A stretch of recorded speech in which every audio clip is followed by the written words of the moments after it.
Good afternoon, Connie. Good afternoon, Mark. How are you? Good. My name is Mark P.O.W. I'm the Director of Oral History with the Abraham Lincoln Presidential Library in Springfield, Illinois. Today is Wednesday, July 17th, 2017, and we're not in Springfield. We're in Champaign. We're at the University of Illinois at the studios for WILL, and I'm excited about being here. I'm especially excited about doing this interview with you because you've had quite a life, Connie. And we're going to spend a lot of time learning about who you are growing up, and then we're going to spend a lot of time, probably tomorrow, talking about your experiences as a nurse in Vietnam. But you lived a full lifetime before you even got to that experience. So let's start with my standard question, and when and where you were born. I was born in Birmingham, Alabama, July 14, 1944. 1944, Yes. right in the middle of World War II. Was your father in the military? He was, yes. During the war itself? Yes. Do you know what he did? He was just a private first class, as far as I know. Was he deployed overseas? No, he didn't go overseas. Okay. And I know there's more than just you in the family. How many siblings do you have? I happen to be the middle of 9. I So had 3 brothers and 5 sisters. So your dad already had several kids at home while the war was going on. Yes. Did he, well, what did your dad do for a living? After he got out of the military, he worked at United States Steel in Birmingham. Was he doing that before the war as well? I don't think so. I really don't remember. They didn't tell me that part. Okay. What's your dad's name? His name is Alec Percy Love, and it's spelled strangely with an E, E-L-E-X. How did he end up getting a name spelled like that? Well, back in those days, the midwife delivered and the doctor came, and somebody didn't know how to spell it. So the rest of his life, he had a fight with people to get it spelled correctly, I would guess. Yes.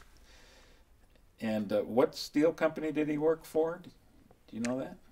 U.S. Steel. Okay. And there they call it Tennessee Coal and Iron. How much of his working career did he work at U.S. Steel? The rest of his life. Tell me a little bit about his personality. He had a very deep voice, and he was very touchy about his children. We didn't always know that because he would yell at us a lot. The yelling, though, would usually be something he told you to do, and if he found you done something wrong, he'd line us all up together.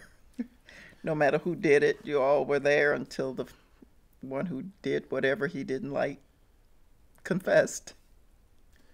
But when you say he was touchy about his children, you mean protective? Very protective. Do you have any examples of that? Well, one thing that he and I both remembered for quite some time. I was about 3, and we got on the bus, and the bus driver wanted me to sit up front, but wanted him to sit in the back. And he decided that if that had to happen, then both of us would just get off the bus. So we ended up walking downtown instead of taking the bus downtown. Did your dad explain what was going on in that incident? Yes. The coloreds were supposed to sit in the back of the bus, and the whites were supposed to sit up front. And they would have the opportunity of, the bus driver had the opportunity of moving the sign that said colored from here as far back as he wanted to. So at some points the bus could be completely empty, but he would move the sign for the blacks almost all the way to the back of the bus. How does a 3-year-old make sense of that? I probably didn't.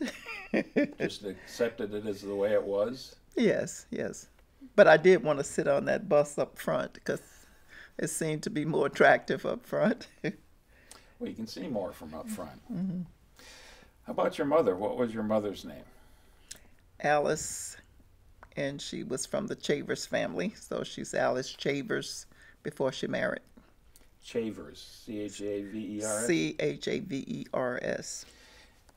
Did she work? No, she was the stay-home mom for the whole time. Well, with 9 kids, she was working hard, I'm sure. Tell me a little bit more about her. Well, she was one of 15. She had 15 brothers and sisters, and she was number 3. And as we grew up, one of them had passed away just about the time I was born. And so she was the second, and so she was always considered the matriarch of the family, and until she passed away. But she was a farmer, and so we kept a farm.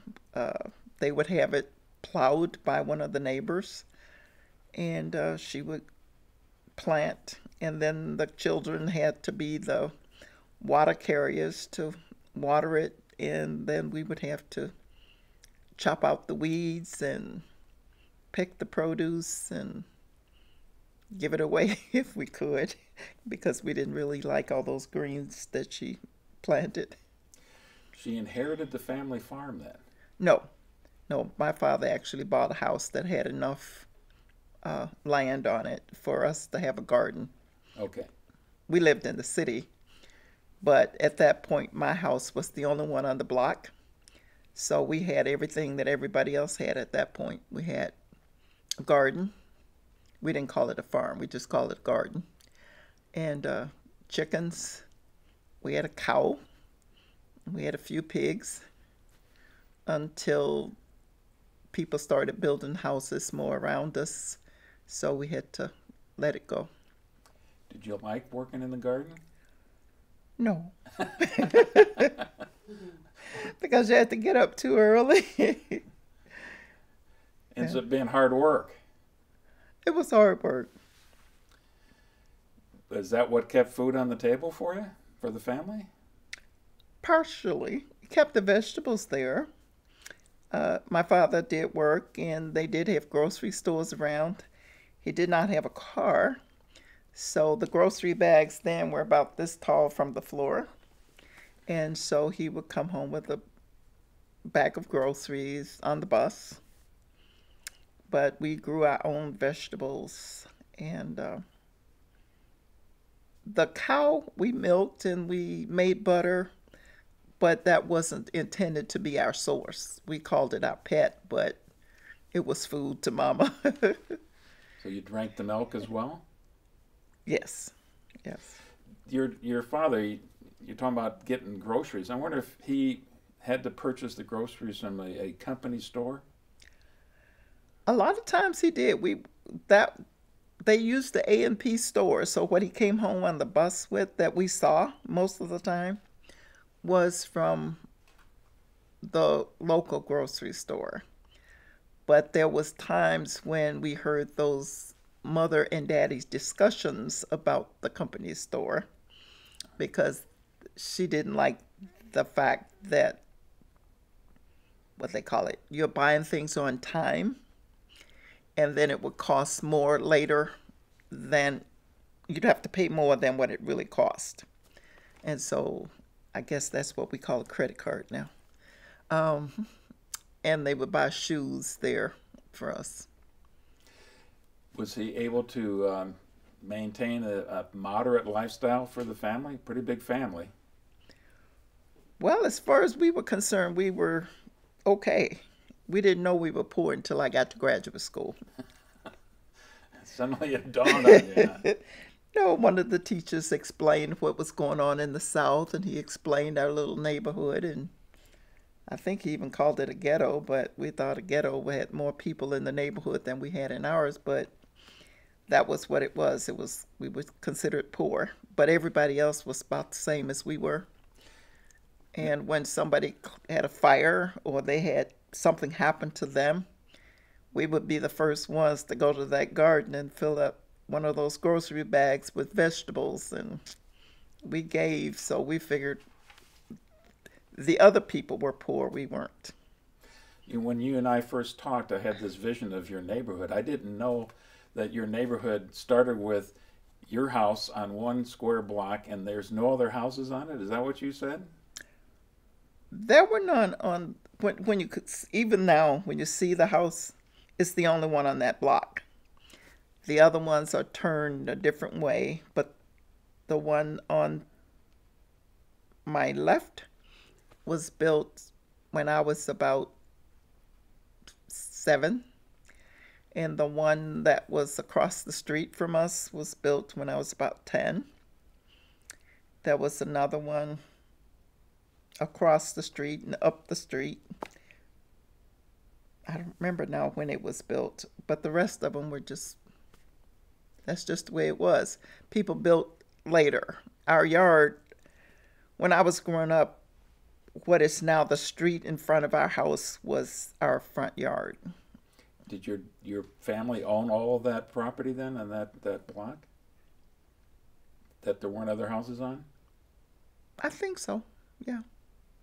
Well, I wonder if you can kind of paint the picture of the rest of the neighborhood. I mean, it sounds like, I don't want to make any assumptions, it sounds like you're living in a working class neighborhood. Would that be a good way to say it? It was working class, yes. Some people worked.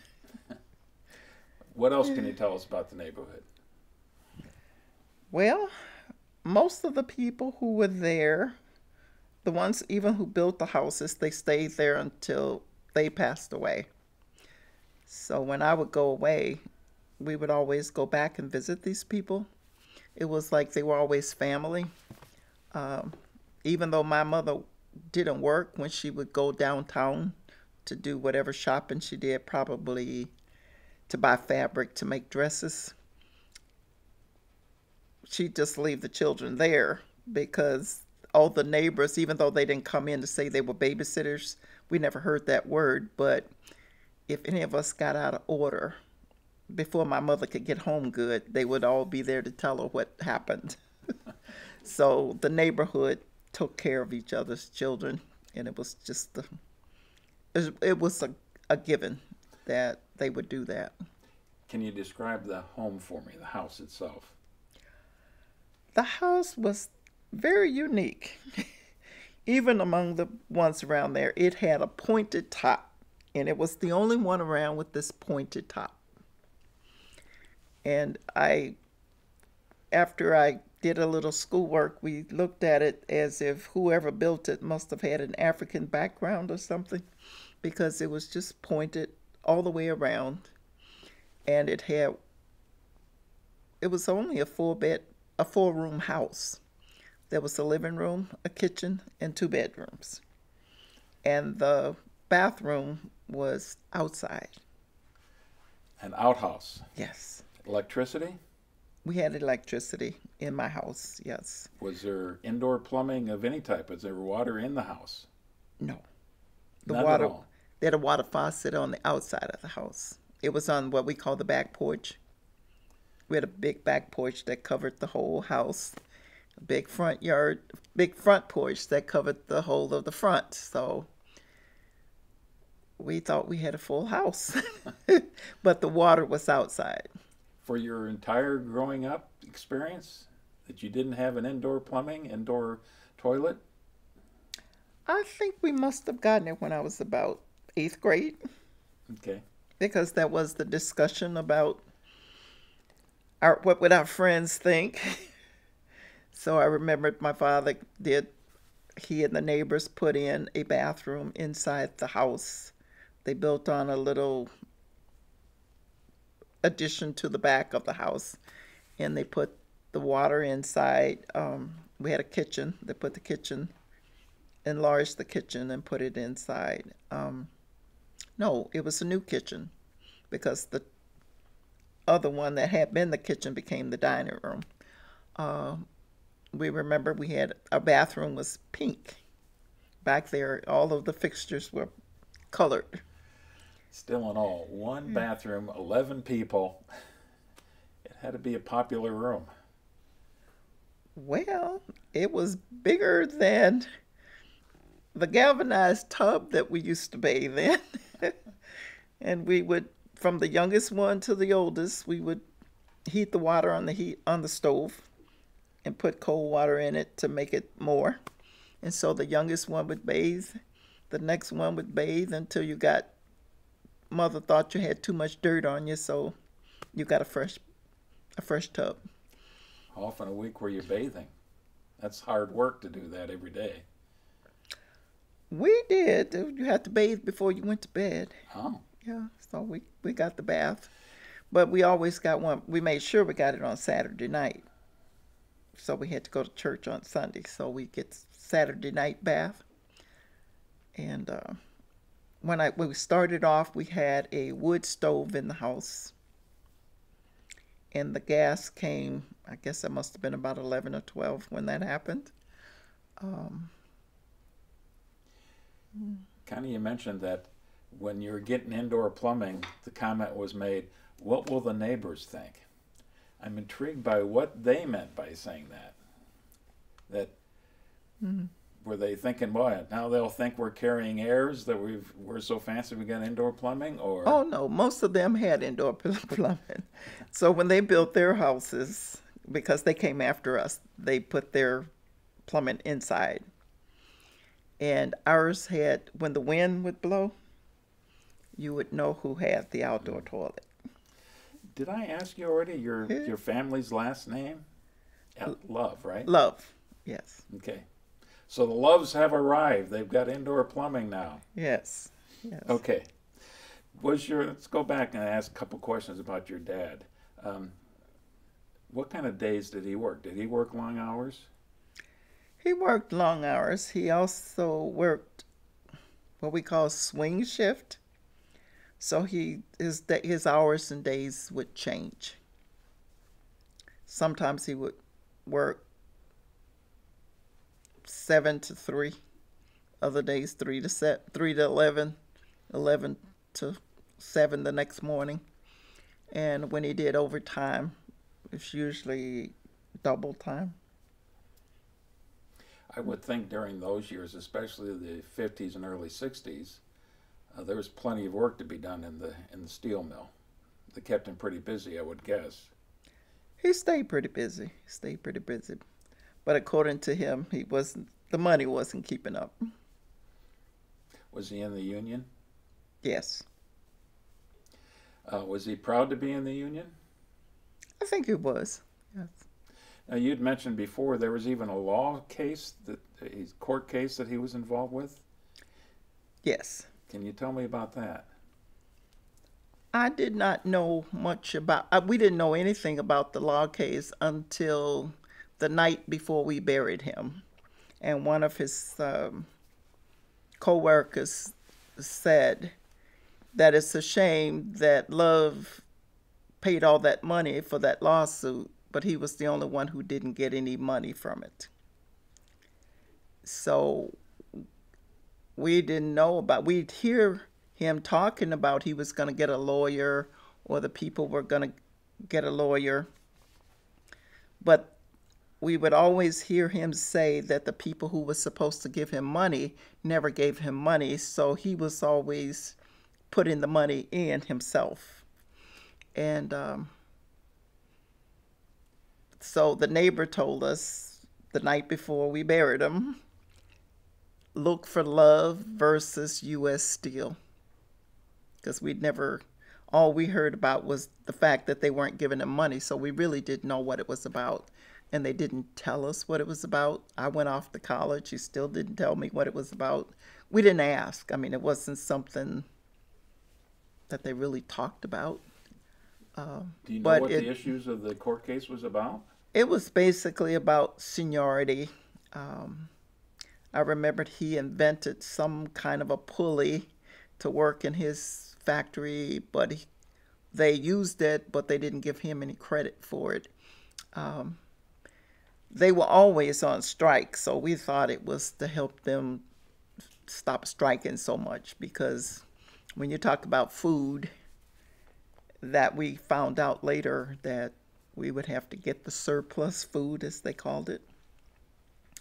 And that's what carried us through when they were on these strikes, and they would be on strike for a long time. But I think the lawsuit was about the fact that whenever a white person came in, they had to train them.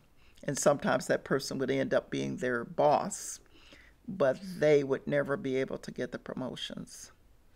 So he was working in an integrated workforce, but it didn't make much difference promotion-wise or seniority-wise. No. Do you remember the first time that you realized that you were living in a prejudiced world? Yeah, when my daddy told me when we had to pull me off that bus, that was a part of it. We used to look at it like the white people, the ones who lived not very far away from us, we would pass their houses.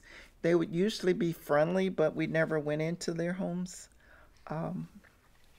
We were just told that we couldn't do it.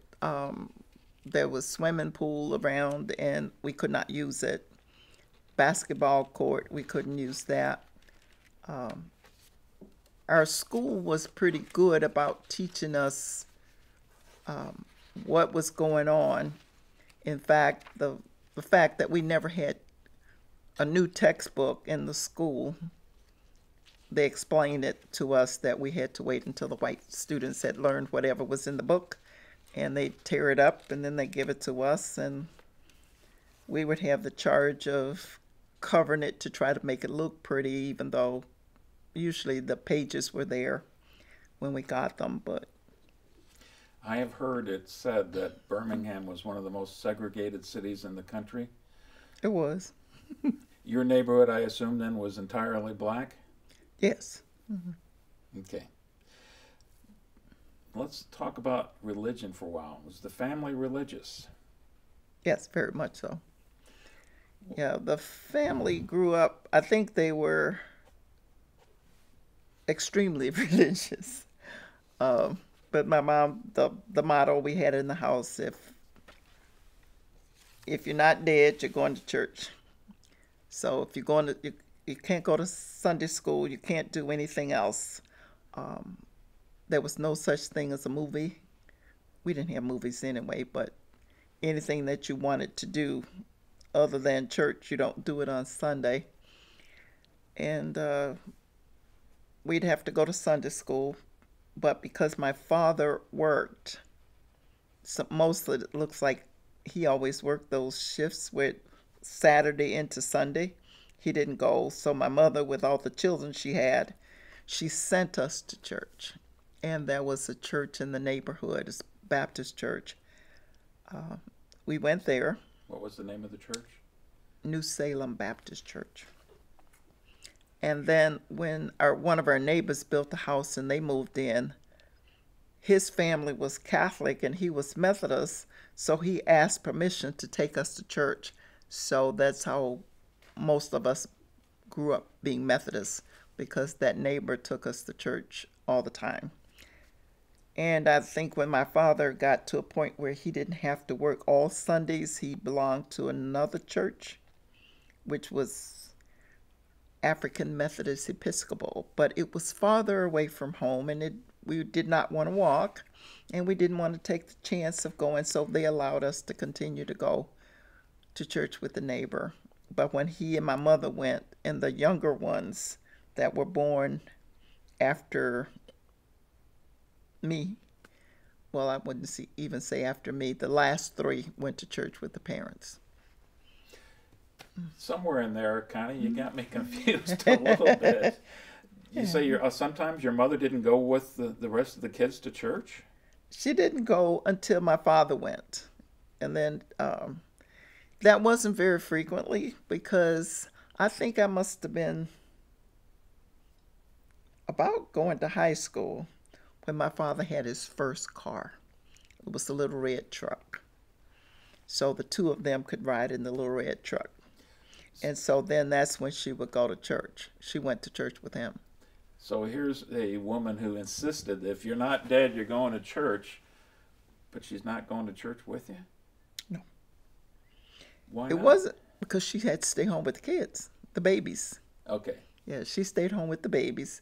But occasionally she would go to the evening services at the Baptist church in the neighborhood. And then when they got a car, she and Daddy would go. What happens if some of the, I'm sure this didn't happen for you, Connie, but some of the boys maybe suddenly things came out of their mouth that your mom didn't think was appropriate? Not really, because Mother had this thing, if it came out, gonna knock your teeth out, or she's gonna wash your mouth out with soap. And occasionally she did that. But my brothers were very respectful. And I think the thing was, things that children say today, we call them bad words. You would not call anybody a fool. You would not say they're lying, because those were bad words. So you didn't say that. Was your mom the disciplinarian then? Oh, yeah, she was. But then she would say, you're going to get another one when your daddy comes home. So you would have your piece whenever you did whatever you did wrong, you got it. And with either a strap or a switch. From your mom? Yes. Well, then what happened when Dad got home? Usually he would yell. But I don't recall very many times that my daddy actually whipped us. We call it whipping. So, but the discipline was sitting down and giving you this long lecture. And sometimes we would rather have the switching than to get the lecture, because you had to stand in front of him while he lectured. Was it that, or was it the words that he was saying, the emphasis and the meaning of the words? Was it mainly just standing in front of him? Well, it was mostly standing in front of him, and I think he would threaten a punishment that he never delivered. So, he was more soft than his voice. But it sounds like the message between the two of them came across pretty clearly what the kids were expected to do. Oh, yeah. Now, I'm going to go back. I was meaning to ask you this question. You're describing the house. 2 bedrooms, one for the parents, and a bedroom for all 9 kids? How do we do this now? You ever heard of a pallet? Yeah. It's a nice padded quilt that you put on the floor. But let's see. We had a bed for the boys, but we learned how to sleep military style. One with the feet, your head up this way, the feet down this way. But I tell you this, all 9 of us did not really grow up under those conditions, because the youngest ones came after. By the time my younger 3 sisters were born, we were a little bit more upgraded, which meant that we now had a dining room, and my bed was in the dining room. My bed, even though we had a table in there, my bed was there, and another sister. And then we had another room that had a bed. But our bedrooms were bigger than most people would think that a bedroom would be. They were pretty large. They could hold at least 2 double beds. Oh, yeah. And we didn't have a closet and dressers and all those things to take up the room. So wash day must have been quite a challenge for your mom. It was, because it was in the galvanized tub with a washboard. And she did most of that. And she would do the washing, and then she would call one of us to do some rinsing. But sometimes it would take 2 of us to rinse a sheet, so she'd get tired of you and she'd rinse it herself. But then our job was to go hang it outside, which was okay in the summer, but in the winter it would be pretty cold out there. So did it get freezing in Birmingham? It would freeze, yeah. Oh, you don't linger outside very long then? No. And then we had a cow, so sometimes you'd have to get out there and get it before if the cow got loose, she would chew up the clothes. Oh. So we'd have to really kind of watch it. But in the summer, when you hang out something, it got dry pretty quickly, so we would get it before the cow would get hold of it.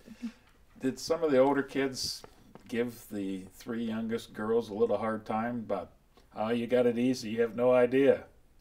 Oh, yeah. Yeah, we did. I was the middle one, so I was always caught. It was like the three over there and the three over there.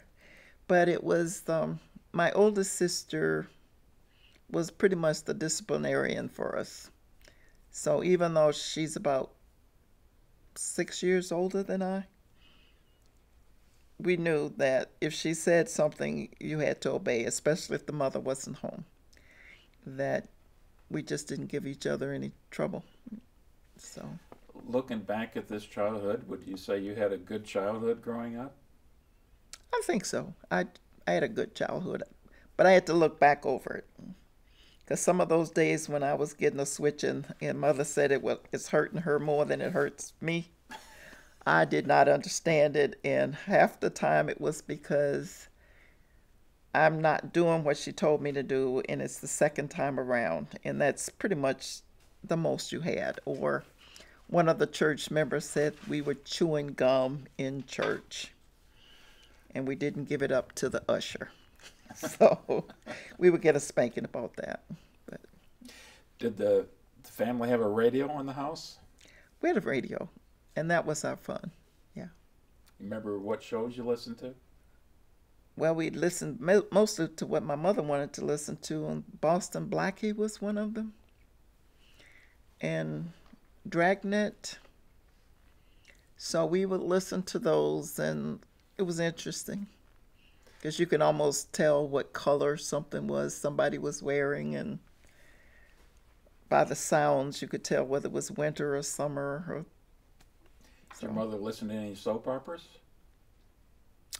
I don't think she listened to the soap operas on radio, but when we finally caught up with the rest of the neighborhood and got a television, she would do that. How old were you then? Whew, must have been about 10. Did you sometimes want to go over to the neighbor's house so you could watch the TV? Oh, we did. The first one who got the TV was down the block, and they would allow the neighborhood kids to come in, but they would charge us a nickel. So we would do whatever it took to get that nickel, and we would go and watch TV. It stayed on till about 10 o'clock at night. Any shows that you remember, especially those early years? The Lone Ranger, and Dale Rogers, and Roy Rogers and Dale Evans? Roy Rogers and Dale Evans, yes. Yeah. Did you ever wonder how And then come the little Rascals. Ah. Now that was one we could watch on Saturday. I was just going to say, ever wonder why there's no black people in any of these TV shows? But the Little Rascals did have a African-American character in it. What was his name? Spanky? No, Alfalfa was the little white one. Yeah, with the spiked hair, I think. Yeah. Yeah. Let's talk about school then. You'd already talked about that a little bit. It sounds like you're going to public schools, and am I correct? These are always segregated schools you're going to? Yes. You remember anything special about grade school? Well, when I started the grade school, it was still in the original private school building, and it was called Carrie A. Toggle Elementary School, and that person had run a boarding school before, and some of the bedding and all that was still in there. It was said that Miss Toggle died in there, so that would be enough to keep kids from running up and down the hallways and stuff like that, because, you know, if you go upstairs, Miss Toggle's spirit will get you.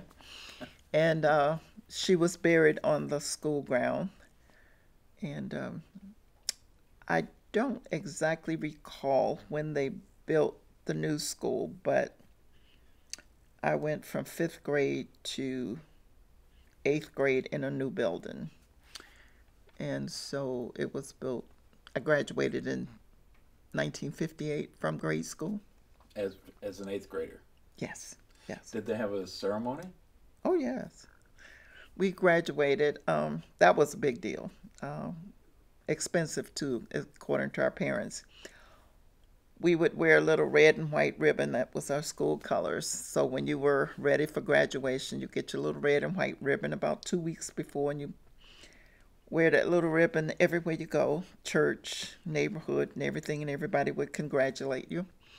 But then the girls all wore the same dress, and one of our neighbors worked at Burger Phillips, and that seems the teachers would always go to that store and pick out the fabric, which was extremely, well, to my mother, it was extremely expensive, because when she had to make somebody's graduation dress, that took up a large part of the income. Your mom's making everybody's clothes then when you're growing up? Oh, my mother would get a piece of newspaper and see something in it, and she'd cut out that pattern, and she would lay it out, and she would make that dress. And she would not allow the girls to wear them until she finished all of them. So there would be 4 girls waiting for a dress. And so once we get it, and when she would make mine, I would go and change it a little bit. And she didn't like that, but that was... You went out, you did it yourself? You made some alterations yourself? Oh, yeah. Yeah, we had a sewing machine that she had to pedal. It was not electric. You had to pedal it with your foot. And so sometimes when she would get tired of pedaling, she would give it to me. But I was sewing and making clothes for the neighborhood kids by the time I was 10. So Your mother sounds like quite the seamstress then. We didn't think so, because all our classmates had store-bought clothes, and ours was, we call, homemade clothes. But yes, she was, because she could make her own patterns. And Is she making trousers for the boys even? No. She would buy them 3 pairs of overalls for the year. And that was it? Yeah. So they get a new shirt. No, they got their... That was one of the things we would fight about, because they got to have store-bought clothes, and the girls had to wear homemade clothes. But I don't remember a store-bought dress before I was 12. Well, let's go back to the schools then. It is a segregated school. Were all of the teachers African American? Yes. What'd you think of the quality of the teachers you had and the education you got? When I went to college, and after I started teaching college, I find that the quality of our education was probably better than a lot of kids. Even though we were in the South, our teachers did not allow us to speak as our white neighbors or the people that we encountered. We could not speak with that Southern drawl, because they would always say, well, what would Mr. Webster say? And if you said it in the wrong way, you got a good dictionary lesson that you'd have to go and look it up and look for the punctuations there. And that's the way you had to speak. If you had a writing class, the English teacher would follow you into the gym. If you had to write something in the gym, she would make sure that it was written according to the way she had taught it in the English class. So you didn't get away with learning something here and forgetting it over there. Reading, I would say that was my worst, was reading and reading comprehension. But we always made the scores on the standardized tests, so that was not a big deal to us. Would books and magazines and newspapers been a luxury for you at home? Oh, newspaper, no. We got the newspaper every single day. Books, we had an aunt who worked on the Trailway bus, and so she would always bring in the magazines and the National Geographics and things like that she would pick up on the bus. And then when the Ebony magazine came out, Ebony and Jet, that aunt would always find one somewhere for us, and we kept up with it that way. But in the home, we had what we were supposed to have. Um, when it came to buying books, when we got to a point where some of the stores were selling the books, we would just save up our lunch money and buy up books for school. Okay. What was I going to ask you about? There was no library. There was no library? The library came when I was about, I'd say I must have been close to the 4th grade, because Birmingham had a public library, but we couldn't use it, and I think about 1962 we could go in there, we could sit down and we could read it, but we couldn't check it out. So. Okay. What messages were the parents sending to the kids about the value of education? Was that something important to them? Oh yeah, my dad said, when you get it in your head, nobody can take it out. So he had a 7th grade education, and he made sure, no, he was 5th, my mother was 7th. But he was insistent that we had to learn enough to teach him and my mother what we knew. But he didn't make us sit down and teach him, but we had to stay in school. There was no question about that. Well, but there was nothing else to do anyway. A lot of kids would drop out after the 8th grade? Oh, no. I mean, not in my neighborhood. Okay. Oh, no. There was 800 kids that graduated from grade school with me, and I think there must have been about 825 that started in that class. No, you weren't allowed to drop out of school. In fact, there was a person in the neighborhood.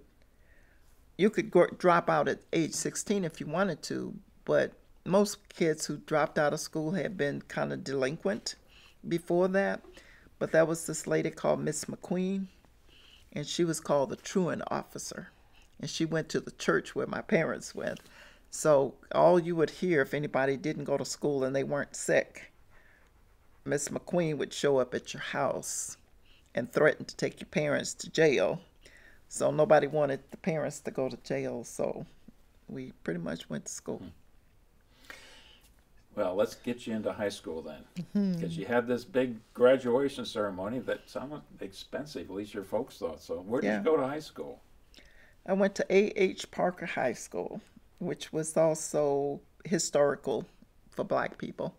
It was the largest high school, I think, in the country at one point, because it was the only one to serve our particular area. Was the building pretty well run down? By the time I got there, it was. Yeah. But it was, we started out with what the 9th grade was called the annex, which was some little wooden buildings that were about 8 blocks away from the main building. So you got to go there. All the 9th graders went there. And then when you went to the main building, I think it was pretty much set up. We had industrial education from 7th and 8th grade. So when you got to high school, you had some more of that. We had, if you ever heard of the Tuskegee Junction, Fess Wallace, he was the band leader at the school there. We had a renowned band, football team, and the bands were good. We had auto mechanics, we had industrial, what they call woodworking, we had sewing, typing, most of those things for the girls, but they were pretty much set up. If you're going to go to college, you got to take these courses. If you're not going to go to college, we're preparing you for business school. And so I think, as far as I know, we had pretty much everything we needed. We had foreign languages. I took French when I was in there, French and Spanish and those kinds of.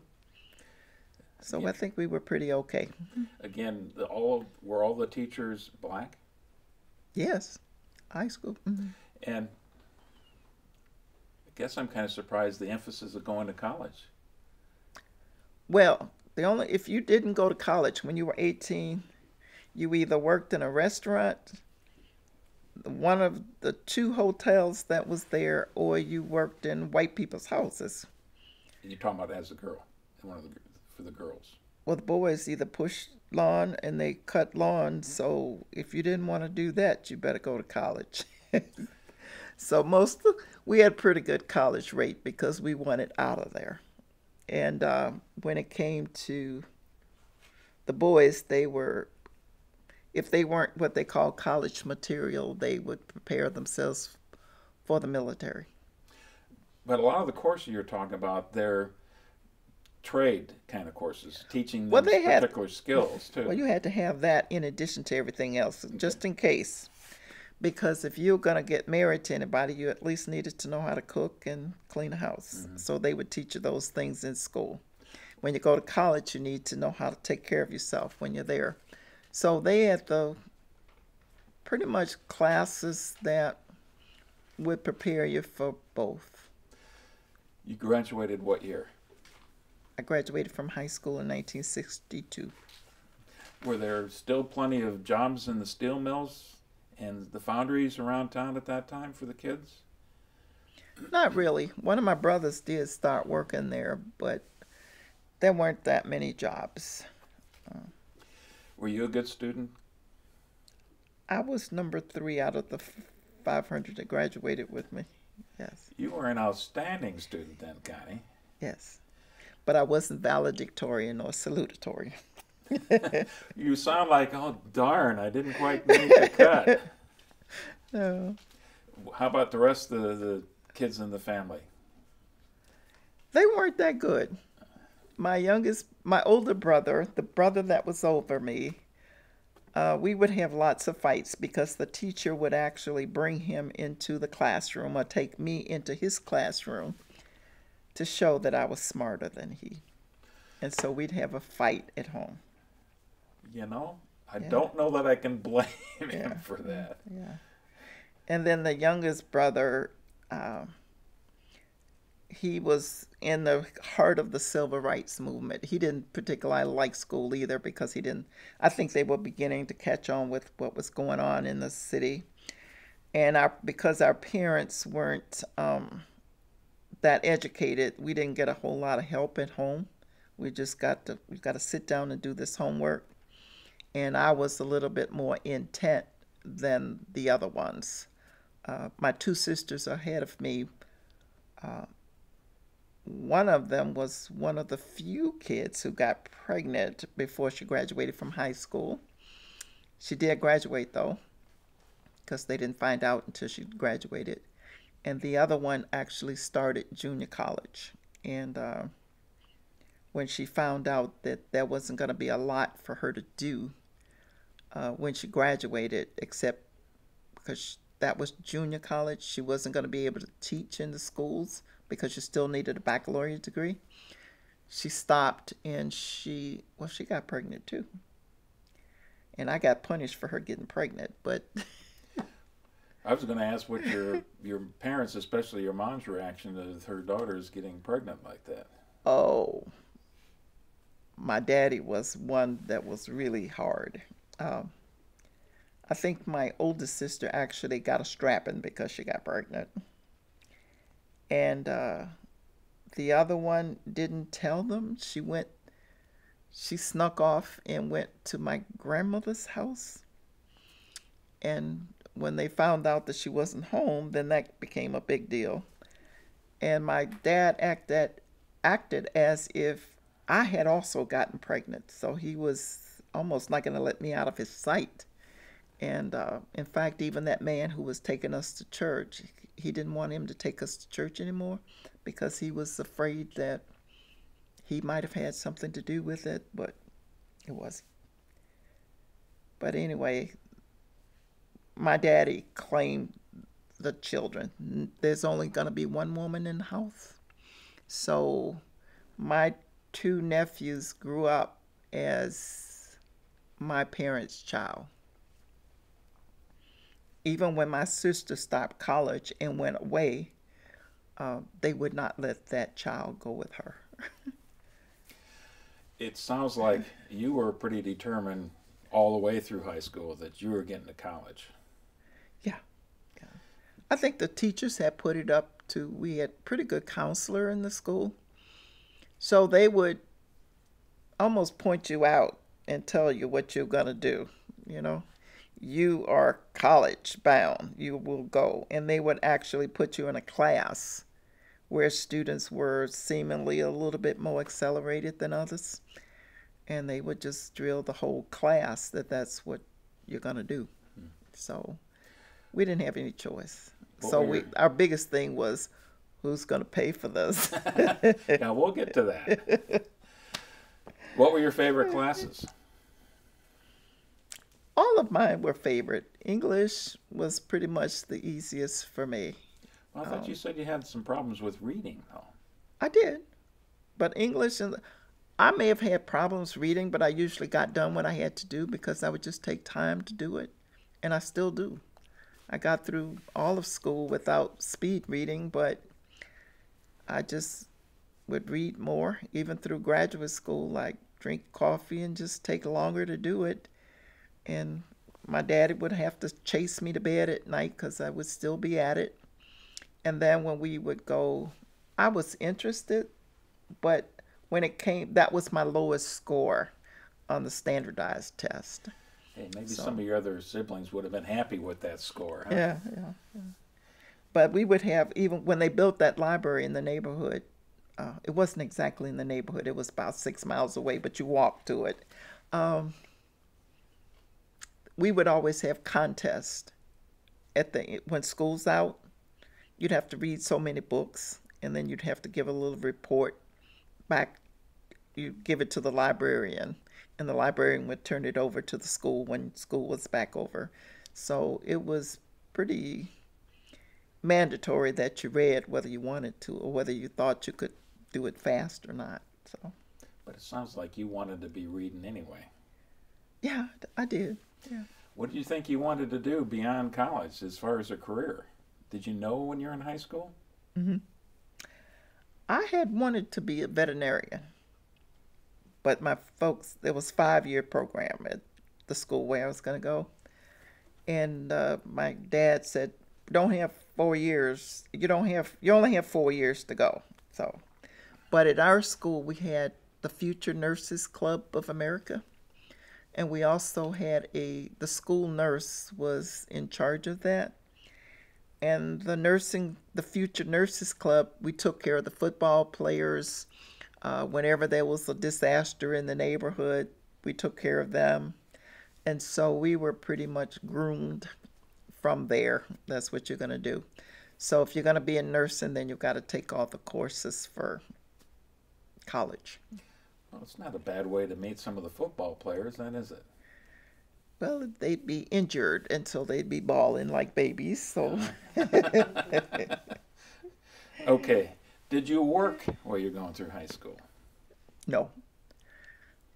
They had a program called Diversified Education, but I was not qualified because I was one of those students with the good academic grades, so I could not be in there. And toward the end of high school, I asked to be in that, and they allowed me to, but I applied for a job, and it was supposed to be as a short order cook in some cafeteria, but I had no experience, so I didn't get the job.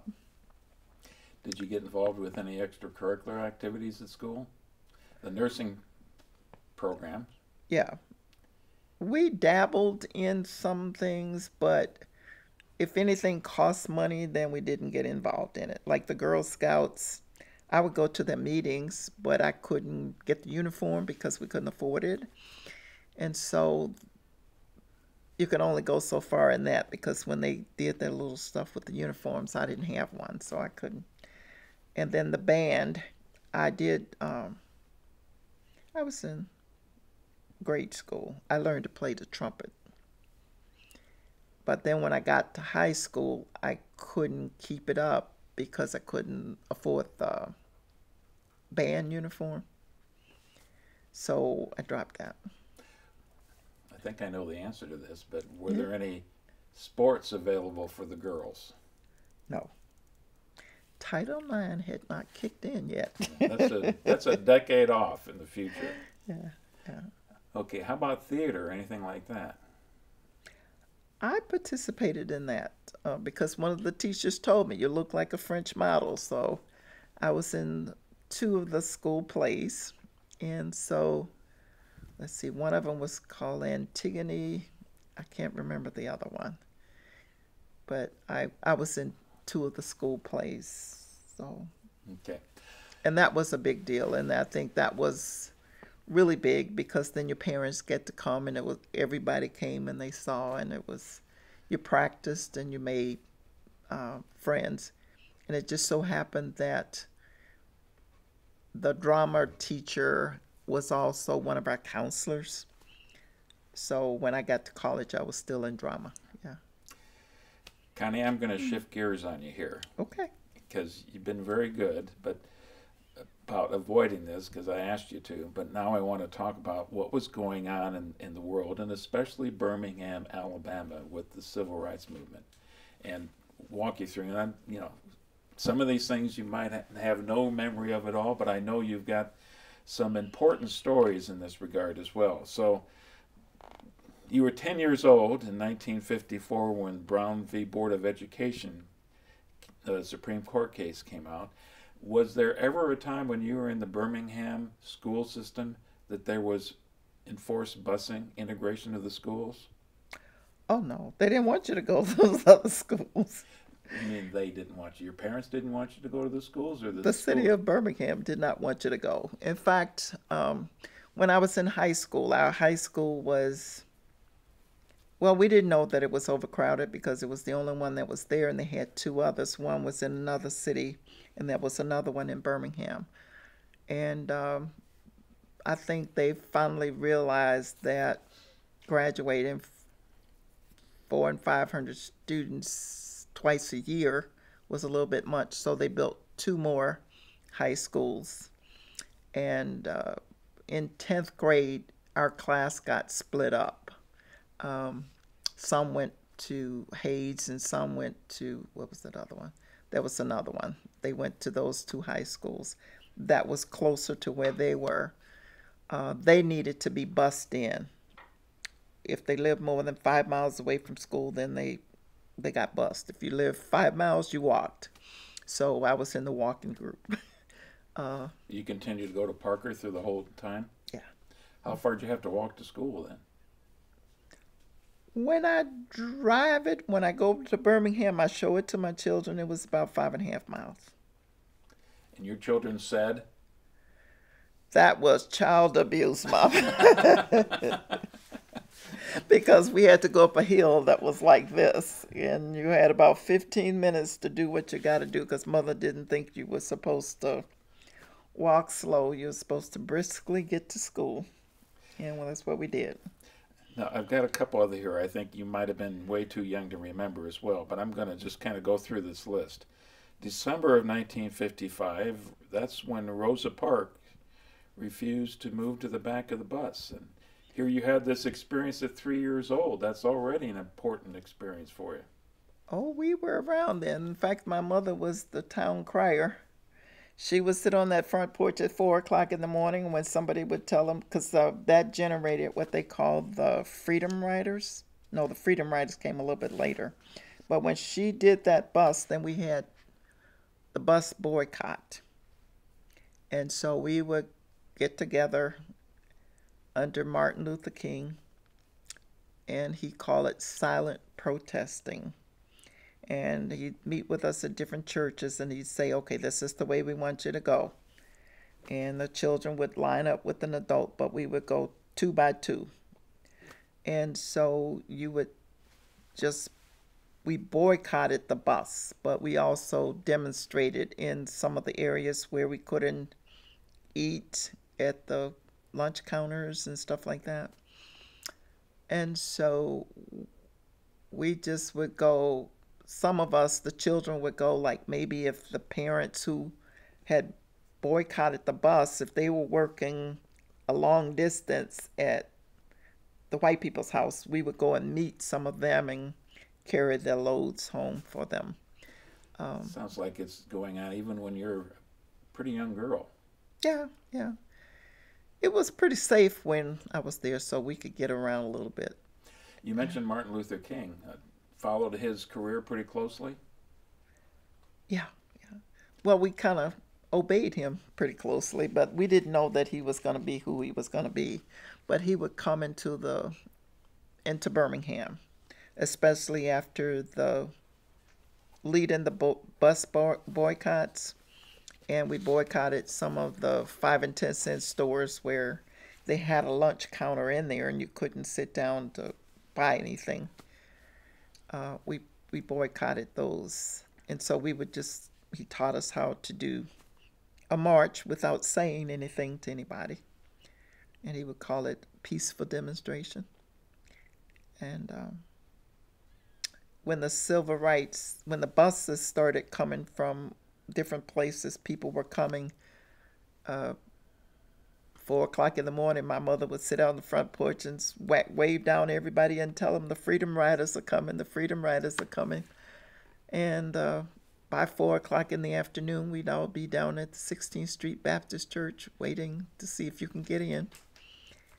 And we'd sell ice cream and things like that to put gas in the bus to send them on to Montgomery or wherever else they were going to go. But was that 1961? Well, it went from 55 to 61. It was pretty much most of my high school years. The bus boycott, it sounds like it was the earlier phase of that. Yeah. Sorry. Do you remember this? The Supreme Court came out with a ruling that Autherine Lucy, I think I got the name right, had to be admitted to the University of Alabama. Do you remember that one? Oh, yeah. Yeah. What year was that? Well, the ruling came down in June, and then there was a big a standoff in February of '56. I was still in grade school because I graduated from grade school in '58. But the Autherine Lucy thing, when she was going to go to the University of Alabama. And that's when the governor decided he was going to go and stand in the door, and she was not going to get in there. And I do remember some of my brother's classmates had graduated, and they were in the National Guard. And it was Bobby Kennedy that federalized them. And then they went there and moved the governor. Just told him he had to turn around. Well, that might be a different one because that had to put it in the 1960s. I know what you're talking about there, and there was another controversy then too. Mm-hmm. Okay, how about the? It was Autherine Lucy. He wouldn't let her. That was. They had to move somebody. Yeah. Well, the dates I saw was '56. Your memory is probably better than mine, but yeah. Emmett Till. When Emmett Till was murdered, do you remember anything about that? I think I was about 10 then. Let's see. Yep. We heard about it, and people were rather protective, did not want the boys to go out, but what we had heard was that he was beat. There were some other hangings that went on around that time as well, but it was that he whistled at a white lady, and we were pretty much, because I think he's pretty much my age, and so that put us on edge a little bit. And I think that's when my daddy got overprotective. He sat down the kids and explained how things were going to be? You will be in this house when the sun goes down. When the street lights come on, you will be in this house or on this front porch. Yep. December 25th, 1956. Now, I was surprised reading about this. There was a series of bombings, and this is the Bethel Baptist Church is bombed. That was one of the first of many that was happening. You remember anything? You would have been still just 12 years old at that time.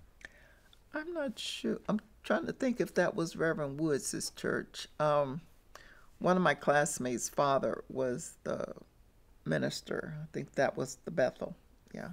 Well, this is Fred Shuttlesworth. I think that was his church at the time. Fred Shuttlesworth Junior was in our class. He was one of those to get,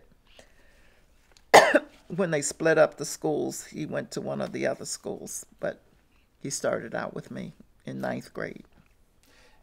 And we started this part of the conversation with mentioning that the Supreme Court case, Brown v. Board of Education, came out in 1954, but 1957 is the Little Rock Nine, so nothing had happened, and they're forcing the issue in Little Rock, Arkansas. Do you remember following that? We followed it, but it's like in your current events in class in the school. Pretty much that's the way we covered it. But we didn't get too involved in it. We just knew what was going on, and we knew that things were happening there as well as in Birmingham. June 29th, 1958, now you're 14 years old. Bethel Baptist Church is bombed again. And somewhere along the line, we were talking about this before, Birmingham was renamed by some of the people in town. What was the new name, the nickname? Birmingham? Birmingham. That was because you could be the lawyer that would go to court for some of them was named Arthur Shores. He lived in anything was in walking distance to us. We didn't know that 5 miles was a long way.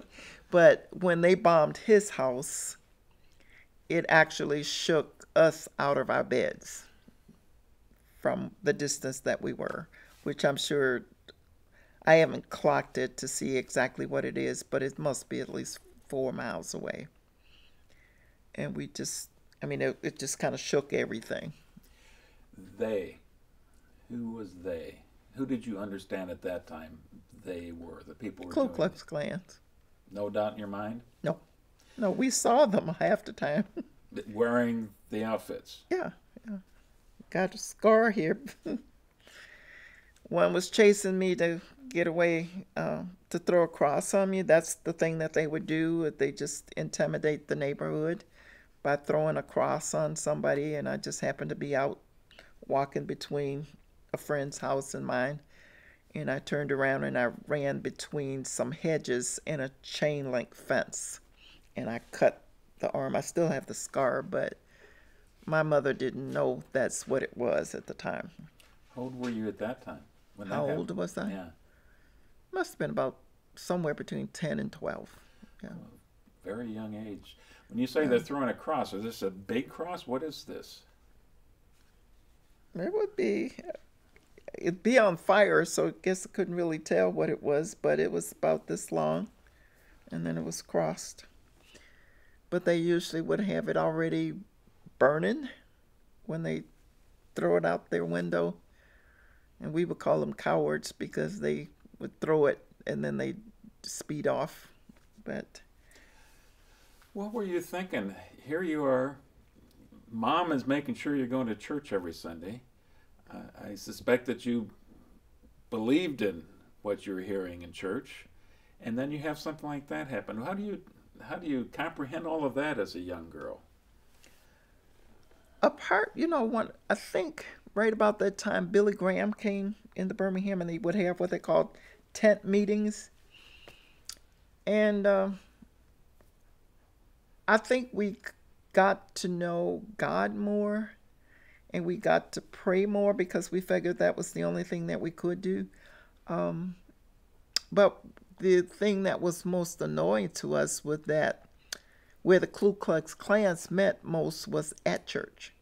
They were in a church, and they claimed that God told him to do what they were doing. So we were very avid readers. We would be in that Bible trying to read it to see if we could find that, because it was like, we haven't seen this in there yet, so why are they saying this? But they all called themselves Christians. Well, they didn't say they were Christians, but we knew that they were meeting at churches. That was early in Billy Graham's ministry, powerful ministry. Do you remember anything about, was he addressing those kinds of things when he was coming to Birmingham, some of these other southern towns? I don't know if he was mentioning it as much in terms of what was going on as to say that we were God's children in red, yellow, black, or white. You are God's child. And we had a little song that we used to sing in school too, in grade school. Um, Jesus loved the little children of the world, red or yellow, black or white. We are precious in his sight. So we would just kind of go through and convince yourselves that that was the truth. And so that's pretty much, I think, for me, that's how we made it through, because we realized that something is the matter with them, but I am precious. But at the same time, I think they were telling us that when we would get the benefits of that would be in the sweet by and by. So we didn't think it was going to happen in our lifetime. You had to die in order to really get the benefits. And yet, sounds like you were involved in the movement, in the early civil rights movement, fighting for things to change. You didn't have a whole lot of choice. Yeah, yeah. Well, let's move on to a couple more things. It was February 1960, and this is just, there was a whole series of these, but that's really kind of the beginning of the Greensboro lunch counter sit-ins, and that went on for quite a bit of time. I suspect you're hearing about that as well. Mm-hmm. And then in 1961 is when you have, at least my understanding, just doing some quick homework for this, that's the first real year of the Freedom Riders. And they started in Washington, D.C., a group of about 12 or 13, both black and white, deliberately going through, riding, Greyhound buses? And they weren't Greyhound. They were some kind of chartered bus. Yeah, but they had to stop at the Greyhound bus stop. Okay. Yeah. Okay. Going through the South. So you're going through Virginia, the Carolinas, and then they got into Alabama. And I guess they got to Anniston, Alabama on May 14th, and things got very ugly. Do you remember anything hearing about that? Because the next stop is Birmingham. Well, we probably heard about it, and I think that's when what stimulated some of that, I think, was the fact that in those little marches that we were having, the police had started using dogs and to chase the children and turning the fire hoses on us. And I think somehow or the other that was getting on TV. And so the people around the United States were seeing that, and that prompted them to come to the South to help and to show their solidarity. And on that, some white people were in those buses as well. So, do you remember, were you personally involved when the Freedom Riders actually got to Birmingham? And that was just a couple days later, May 17th. And again, my reading was, this is after the bus they had been on had been stopped and confronted by angry mobs and Ku Klux Klan and actually been firebombed and burned, and they had to get a different bus and a different group of Freedom Riders to come to Birmingham. Do you remember? I don't know about all the changes, but we do know that it was fired. And when they got into Birmingham, I think I wanted to participate in the marches, and by that time my daddy didn't want us to participate. But I got caught when they got into the Greyhound bus station. My friend and I had saved up our little money, and we went to downtown to buy something, and that's where our bus changed. And when we got there, they kind of pushed us. They were just pushing people into the paddy wagons. Paddy wagons is the police, a big truck. Who's they? The police. The police. Birmingham police. Right. Yeah, they push you into this thing, and then they come back and put your name down. But while they were out there trying to get some more people to push up in there, some of us got out, and we knew how to get home by running through the graveyard. So we went. That's about as, I think we probably would have won a prize if somebody had seen us running. Because we got home because my friend and I knew that my mother had given us strict rules. We were not to take the bus home from school. And we did that day. And so we knew we had to get out of there. So you weren't intending to get involved with this protest. No, we didn't even know the bus was going to be coming to that spot at that time. But the police was there just rounding up people. Some of the people might have known, but it may have happened while we were in school that the announcement came. But usually when they were coming in, if they were going to be coming anywhere near my house, my mother would know that they were coming. So she'd be the one that flagging down all the workers going to work to tell them that it's going to happen. And so we didn't know, the two of us anyway, my friend and I didn't know that the buses were, in fact, I don't think we even knew that they were changing over at the Greyhound station. And we just got caught we were just in the wrong place at the wrong time, but we knew we had to get out of there and get home. So that's what we did. How old were you at that time? Must have been 13, 14. So. Your heart must have been racing when you got pushed into that paddy wagon. We did. Yeah, it was. It was racing then. But it wasn't about what they were going to do to us. It was about what my mother was going to do to us. So I take it, Connie, you went straight home and told your mom what happened? No, my mother found out about 15 years later, maybe 20. What'd she say when she found out? Well, my friend told her. And she had, when I got home, she was kind of arthritic at that time, and she had a cane. And she went to hit me with that cane. I said, "What are you doing here?" And she says, "You getting a whipping." I said, "What am I getting a whipping for?" "Betty told me where you all were." And I thought, oh, she says, "I whipped her and you're going to get a whipping." So, I mean, it was like just pretend whipping, but she was going to get us. And so that's when we had to fess up. That's what we had done. Connie, your mother sounds like a remarkable lady. We thought she was just mean, but but as we got older, we realized she was. You began to appreciate her more then? Yeah. Okay. Especially when she didn't really hit me hard with that stick. Many years after the event. Yeah. One of the more infamous people in the whole civil rights movement is from Birmingham himself, and he's in charge of the police department, right? Bull Connor? Bull Connor. Eugene Bull Connor? Yeah. Is that somebody that the family would have talked about at home? You just scared of him, that's all.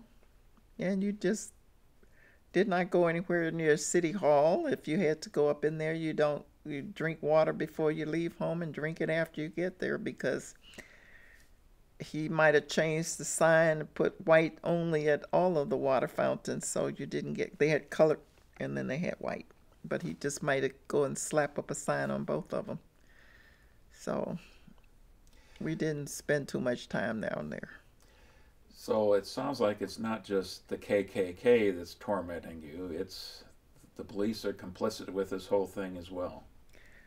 We thought he was KKK himself. Yeah, so they were just doing extra work and he had the office. I don't know if anybody ever tried to show that he was KKK or not, but we always thought he was. You mentioned when you were arrested that they were writing your names down. Did it ever show up officially in arrest records that you know of? I don't think they got mine and my friends, because we got out of there before they took the names down. But for the rest of the people that we left in that bus, we knew who was in there.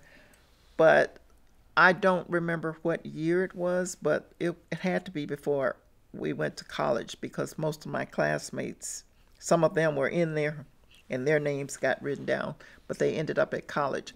But the ACLU came and they expunged the record.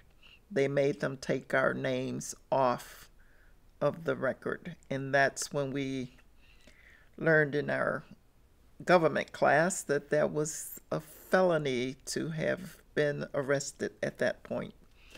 And so we learned the difference between a felony and a misdemeanor, and that we didn't want to be involved in any more of them, and what that meant to us, because we would not have been able to go to college or be in the military or anything like that. What was the crime? If it's a felony, what was the felony? Marching without a permit. But doesn't sound even like your friends were marching. They just happened to be in the bus terminal. Some of them were marching, though. Some of them were marching. And we just ended up there. We weren't, the friend and I, we were just trying to change buses, and we ended up where the marching was. Or they were there to greet the bus, probably. But that would happen all the time. I mean, it would, anywhere they would see a crowd of people, they would just shove you up into the paddy wagon, and you would be arrested, and you might end up going to the jail with Martin Luther King and the rest of them. Did you have a chance personally to meet Dr. King? I did. You remember the incident? Mm-hmm. Yeah. It was at the 16th Street Baptist Church. All the churches, 16th Street, I guess, was the biggest church around. When we look at it now, we were thinking, ours must have been awfully tiny, because that church wasn't real big anyway. It had a basement, and it had the sanctuary. So the other churches around would do things to help to send the Freedom Riders on to their next stop. So my church was selling ice cream. And we made homemade ice cream. Somebody mix it up, and you freeze and freeze and freeze and freeze. And then you would get it hard enough to stick into an ice cream cone. And when Martin Luther King came, he said to me personally, "Girl, give me a cone of that cream." And it was, I think we were selling it for a nickel. And he gave me 15 cents. And I tried to give him back his change, and he wouldn't take the change. But one of our neighbors took the picture. I wish we had that picture, because I cried a lot over that picture, but it had me with braids sticking out both sides. But he took that picture with me and Martin Luther King, and we saw it then, but we didn't think anything of it, except that my braids were sticking out. How old were you then? Must have been 10, 12, 13. Did you know this is a very important guy? No. All we knew, it was this young preacher. We knew he was, and we knew he was a good orator. And so a lot of people just wanted to get in just to hear him orate. But we also wanted to get there so we can get to understand why he wanted us to just keep on walking and not say anything. So it was always a silent protest. The nonviolent resistance. Right. Even at 10 years old, you're getting that kind of instruction? Whenever it was. I can't remember exactly how old I was throughout the whole scenario, because it all went through my first year in college even. But, yeah. Now, it's quite a few years But a lot later. of the kids would go with their parents, but and that's when, they didn't care who was in the march. They would just turn dogs loose on you and water hoses and things like that. And that's when the people, I think the sympathy came when they saw that they were doing it to children. And I'm going to bring that up again, but as I understand, that was happening by the time you were already in college, so. No, I went to college in 1962. And again, just taking a look at it, I think that was 63 is when King came back to Birmingham and was trying to lead some more protests, and that's when lots of the pictures of the dogs and the fire hoses were going on. Well, there are a lot of things that happened that didn't get always publicized. And he had been there many times before that, because it was like he was just some little preacher who was coming up and, we call it extemporaneously speaking. And so we liked that, because that was a speech class, and, we wanted to be like that too. So, but he had been to Birmingham several times before that, but I think it heated up. It just got worse and worse. So, because most of that, as far as I know, it went from the 50s all the way up through 60s. And it's not uncommon at all for the combat veterans or you growing up, all these incidents kind of get blurred together, and it's almost impossible to differentiate because you're paying attention to your own life, not trying to figure out what the dates are. I wanted to show you a couple pictures and just kind of get your reaction, because these are some of the pictures you're talking about. And the first couple there are fire hoses, and as you mentioned yourself, when those pictures get seen on TV and in major newspapers all across the country, then that has a pretty powerful impact on the rest of the country. Something's got to change. Yeah, we were glad they came, but then we always felt sorry that somebody had come from the north and got killed down there too. So that was hard to deal with, you know, that the people came to help and they got killed. But when those kind of pictures, some of those are in the Civil Rights Museum in Birmingham, and some of my classmates could walk through there and they could tell you whose parent that was. No. Yeah, so. Has an awful lot of meaning for them then. Yeah.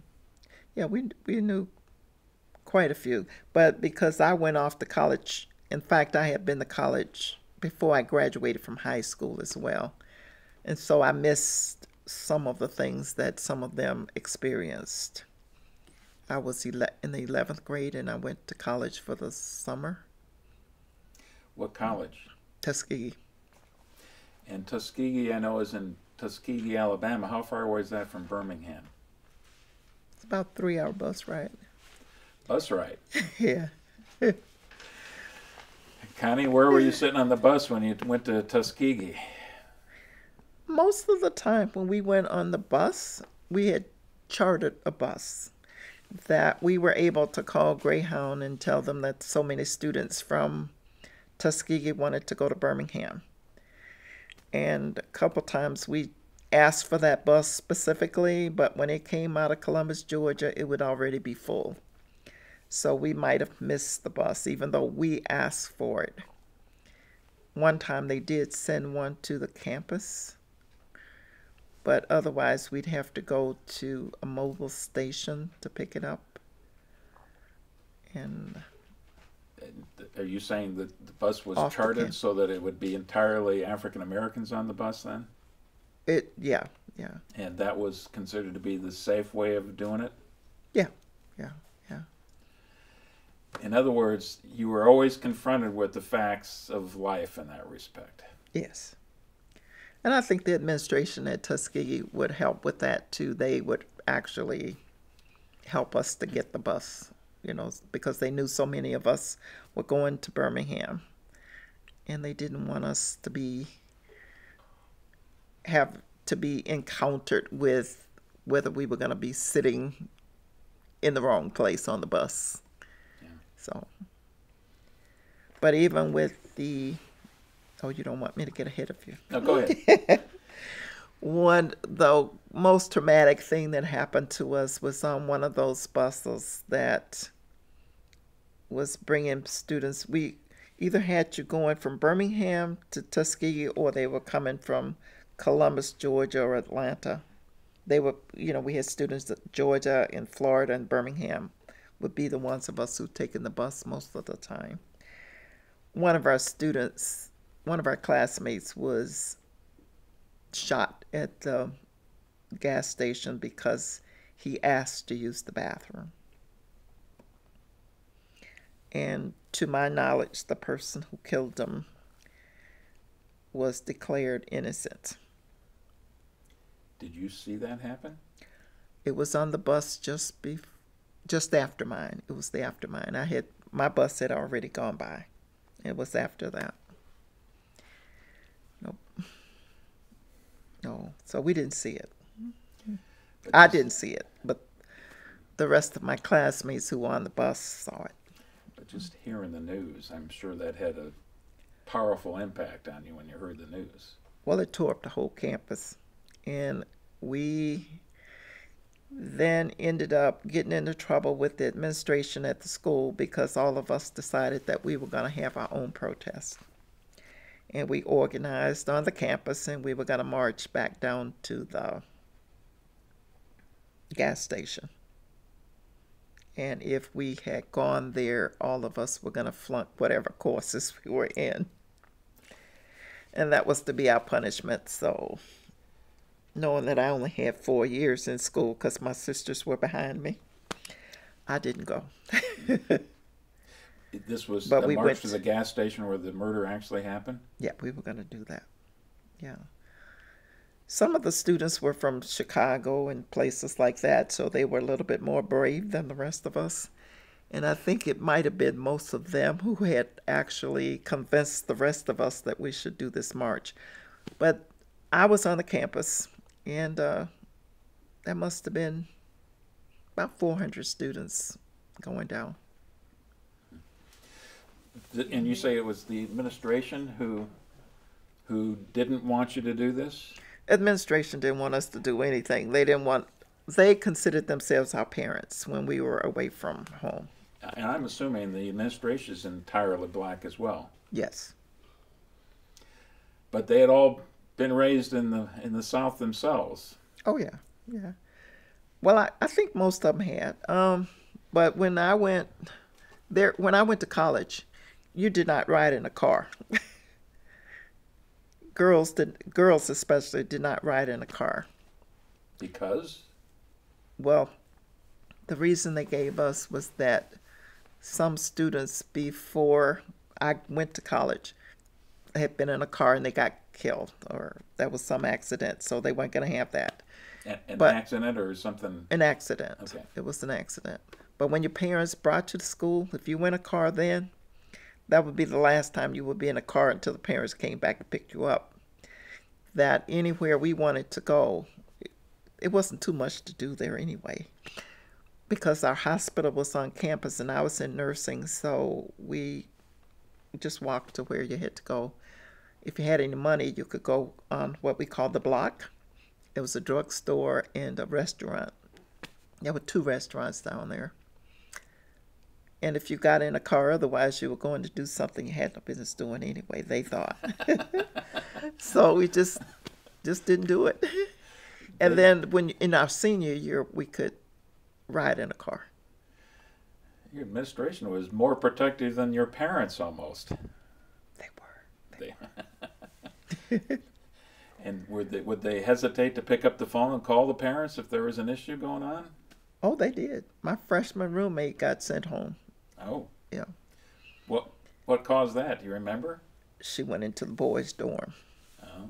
Yeah. Yeah, she got put out of school. Okay, so you had already had some classes at Tuskegee before you got there in the fall of '62. Is that right?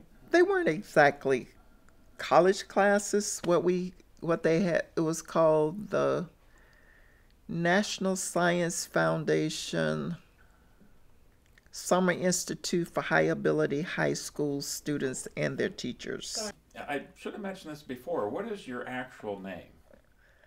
Constance Louise Love Edwards. And how often did you hear Constance when you were growing up? Only when my classmates called me Constance, and the teacher, because you always call each other proper names in school. But from my family, the only time I heard it was when when I was in trouble. So if my mother I can't remember at all my daddy calling me Constance. But if my mother called me Constance, I knew I was in big trouble. And if she called me Constance Louise, I think I was probably going to get grounded as well. So it's your mother and your daddy. Uh-huh. That's how you refer to him. Yeah. Did you have a different kind of relationship with your father then? That a little bit.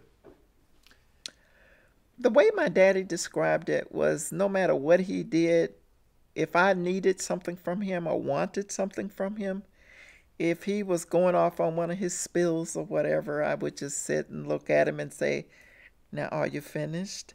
And I would ask for whatever it was that I'd asked for before. And my sisters felt a little jealous about that because I could get what I wanted. But my daddy said it was because I would just sit there and look at him, and when he's finished, I'd ask again. So, but they would never, I think they would had my sisters and my brother had the tendency to get angry if they asked a favor and they didn't get it. And they, he said, no, that's it. But I'd say, I want it, I need it, whatever it is. Because usually we didn't ask for anything we didn't need. But most of the time when he was say no, it was when you wanted to go someplace. And if he tell me, no, I can't go someplace, then I wanted to know why. But my brother, he didn't care why. He said, he just get angry. But I would want to know why. It so often happens, Connie, when we take a break or after the session's over, then you hear all these other interesting comments that were made. So we want to backtrack a little bit before I get you back to Tuskegee. And let's start with a more of a conversation about what kind of training were you getting when you're in these classes with Martin Luther King and others? What were you being told? We were just told that that we deserved more than what we were getting. That if you had money and you wanted to buy a 15-cent hot dog, you should be able to get the hot dog and sit down and eat it. And we shouldn't get it thrown in a paper bag and you had to walk and eat it on the street. We were needed to be able to use libraries and to have decent school books. And we were just marching for that. And then at some point, we were also marching for the garbage truck workers because a black man could not drive the truck. All he could do was pick up the garbage and throw it in. And a white man was driving the truck, and the salaries weren't keeping up. I do remember my father and that thing he was involved with. I see that they put down, it was settled in 1973, but it had started in the 20s. He was making $4,000 when I remember my college application. It was $4,000 a year. So yeah, we had 8 kids on $4,000 a year. That's stretching 4,000 a long way. Yeah. How about what were you being told in terms of how you were supposed to conduct yourselves when you're involved with these marches and protests? We have been convinced that the people who did not want us to have were the ones who were wrong, and that the government was behind all of that. But in order to get them to, you can convince somebody by being nice. And that's what we were supposed to be doing. And if you, let's see, if you throw fire onto a fire, it's just going to burn more. But if you don't have anything for them to throw fire into, what they were telling us is we don't throw back because they will throw. So we were told that people may say things to you and they may throw things at you. But I think most of what actually happened was, through the earlier parts, was what they said rather than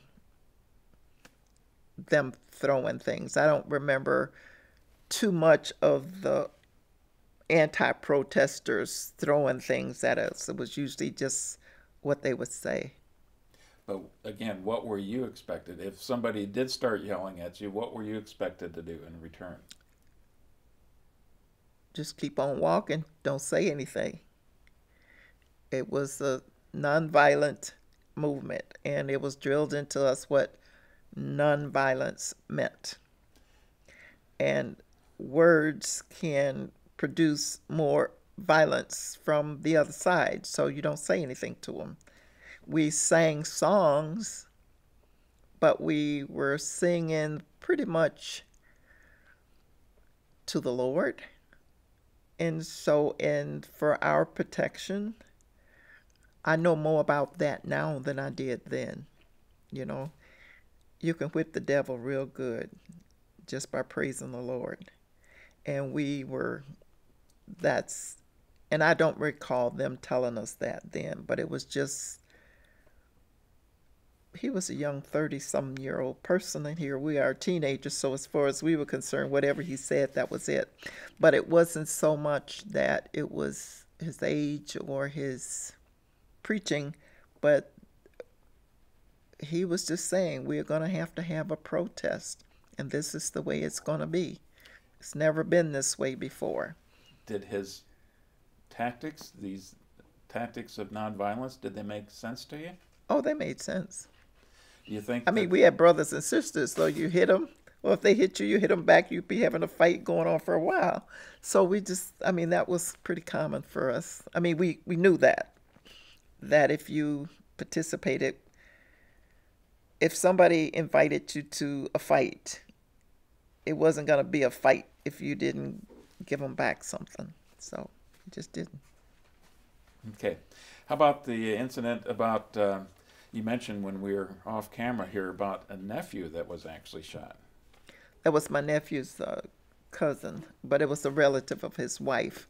He was actually shot during one of the marches.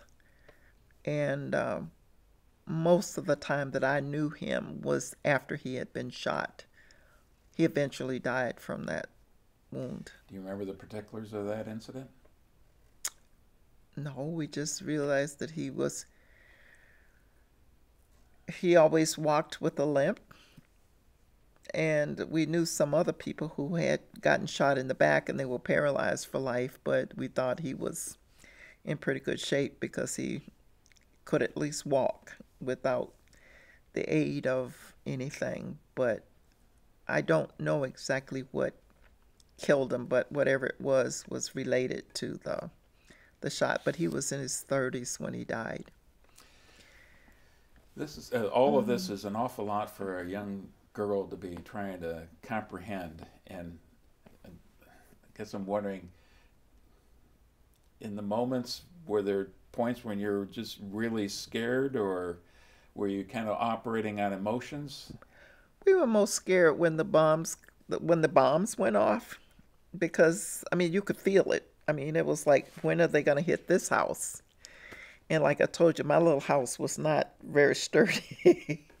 I mean, we learned before that it was pretty good because it withstood all the hurricanes that came through. But we always thought that they would just go around and just start bombing. And that was what had happened. And I think right about that time, too, was when people were building, we call them air raid shelters. And there was this nuclear threat and all this, and we didn't have one. So we were always thinking if something like that happened, we didn't have a hole to go into. So we just figured. Yeah, I read someplace that during this time frame we've been talking about, there was something like 45 bombings in the Birmingham area. Probably all in the same week, too. Yeah. That's a lot to deal with. Yeah. Okay. You mentioned going on these marches and singing songs. There's a couple very famous songs that everybody can recognize today. You remember any of the songs that you were singing? Keep on walking. I don't know. I remember Amen. We sung that a lot. I'm marching up the King's Highway. And that's what we would think a lot of times.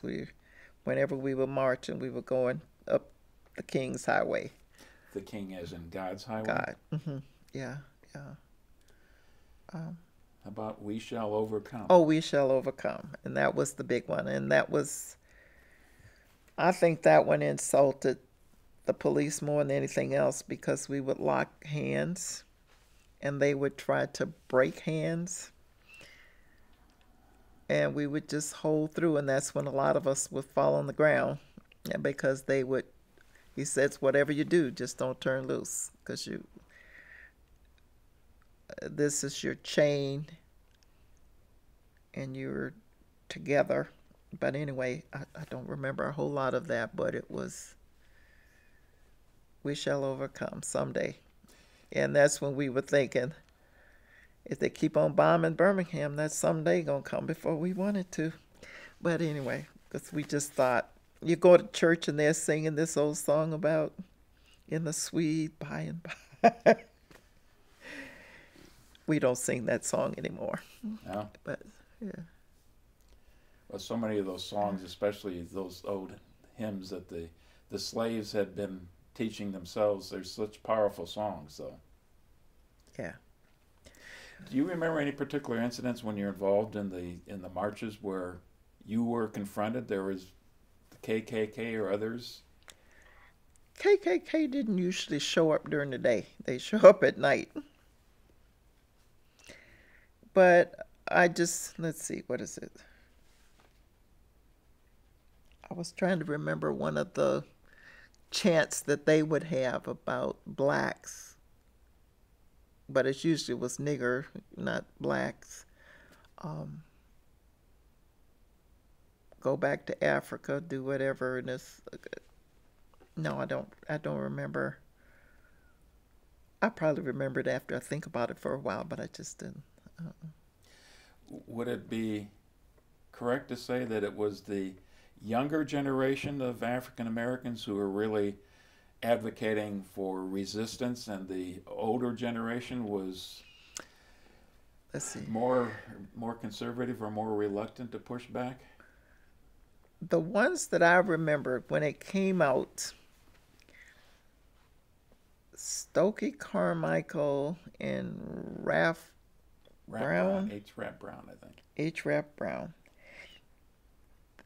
I don't know. I don't remember where they were, but all I could think of, we wanted to get to them and tell them to shut up, because they wanted to fight. And then I think right about the same time, Malcolm X came out, and they wanted to fight, but we had been taught to be nonviolent, and that's when we thought we were going to lose the civil rights battle, was when they started that, because we figured somebody's going to get killed out here, and that wasn't our intent. They were going to kill somebody. We were already, other people were being killed, because there were quite a few white people, I think, who died in those bus things and all that too.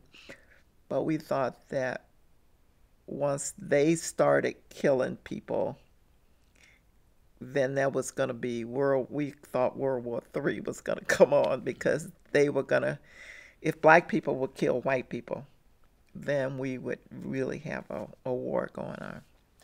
You mentioned yourself when we were talking about these pictures, and you're looking at these pictures, just how powerful a message that was to the rest of America as well. That was really helping to convince a lot of people that something had to be done. So what you had just talked about, if you're lashing back with violence, you're just sending the wrong message then?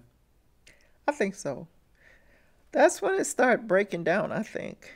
There was just so much dissension going on. And then even when I went to the military, Martin Luther King was killed then, and some of the people who protested, all you need to do now is kill Rap Brown and Stokely Carmichael and all those people. And I'm thinking, so it got to be that people who you started getting along with were now spitting out let's just kill up everybody, that kind of thing.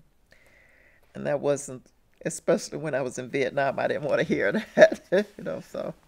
Well, let's talk a little bit more about the college years, and from here on out, I mean, the civil rights movement is going to be woven in here, certainly, but you got to college in the fall of '62, is that correct?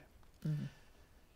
Well, how were you going to pay for college? Well, part of it was, I had graduated in January of '62, but I couldn't go to college until fall. And I was going to go to college then, but if I wanted to go anywhere else, I had to be 18, and I didn't turn 18 until the summer. So I had from January all the way doing, I worked at a white person's house. I was called the nursemaid. So I made was $5 a day, and I saved it all up, and I put it in an envelope, and I put it under the linoleum floor in my mother's house, and that was to be my college. But I had applied for, I didn't get any scholarships even though I was number 3 in the class. I got $100 scholarship from something. And so when I got tuition paid, because even though Tuskegee is a private school, they allowed scholarships to Tuskegee so that we wouldn't be trying to get into any other school. So that was part of my tuition for the first year.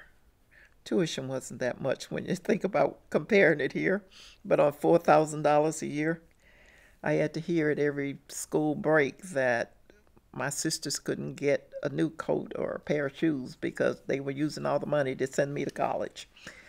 And there had been nobody before you had gone to college among my the kids? sister had gone to the junior college, and when she got pregnant, and then she got out, and then she went to Cleveland. But no, I was the first one. And it's not just tuition, obviously, it's room and board. It was the tuition and the room and board. The room and board is what I think they were giving me a fit about. My sisters were, because it cost, I think it was $85 a month or something like that. So that was a pretty big chunk out of the family budget. And so I joined the Army. And they gave me my paycheck was $300 and something. So I was in good shape. So when you say you joined the Army, I know what else. I paid for it. I had a National Defense student loan. That helped. Was that because you had joined the Army? No, the National Defense student loan, you took that out because you needed money, and you were going to pay it back after you graduate. Okay. So, did Tuskegee have an ROTC program there? Yes. Okay, but let me back up, and I want to ask you one other question here. Why Tuskegee? Why Tuskegee? This is one of the most prestigious African-American historically black colleges in the country. Well, is that why? No. It was the only place where a black girl could go to nursing school. No, they did not. They had nursing programs in Birmingham, but we weren't allowed there. The historical black colleges are the only place where you could go anyway. So Tuskegee was in the state. If you went outside of the state, you were going to end up paying out-of-state tuition. So there was no question about Tuskegee. But I just never thought about going anywhere else because I knew that my daddy used to always say, have your bus fare back home and enough money to make a phone call in the phone booth, and that was about as far as I thought I was going to be able to go. So that's where I went. My father tried to get me to come up to Chicago and go to Cook County because he was told that I could go there for $300 and it'd be a 3-year program or whatever. All I knew was didn't sound too right to me, and so I was going to have to stay with my aunt for one thing, and I wanted to stay in the dormitory. And I had that loan, so I was going to be good to go for the first year anyway. So, and because I was a nursing student, I couldn't work on the campus either. Oh, really? No, only because they had a schedule for something all the way through. None of the nursing students could work. There wasn't enough time to do that? Wasn't enough time. Our curriculum was pretty tight. Well, then tell me about the decision, you say, to join the Army. How did you, money was strictly it, or was there other poles to that as well? It was mostly money for me, but a part of the recruiters came to our campus, they had the Army and the Air Force. The Navy came, but they made it very clear that it's pretty hard for black nurses to get into the Navy. And at that time, the Army was recruiting nursing students, nursing. They were going to the school. And we didn't realize what was actually happening, but the Vietnam War was beginning to brew. And the Army had instituted the Walter Reed Institute of Nursing, but only, I think their first class was pretty much white. So what they would do, what the Army would do, was that if they recruited the black students in Tuskegee, Dillard, I think it was FAMU, there was another school where the black students were, they would pay all of your tuition, books, and all of your fees, and then you get a salary.